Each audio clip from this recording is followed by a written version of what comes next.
You ask Tiger to solve. This deals with linear equations with one unknown.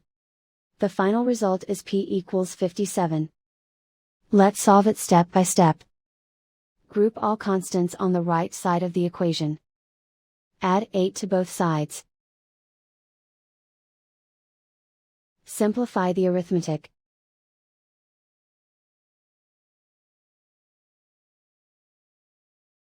Isolate the p. Multiply both sides by 3. Group like terms. Multiply the coefficients.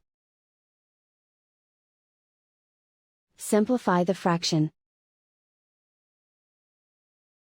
Simplify the arithmetic. And so the final result is p equals 57.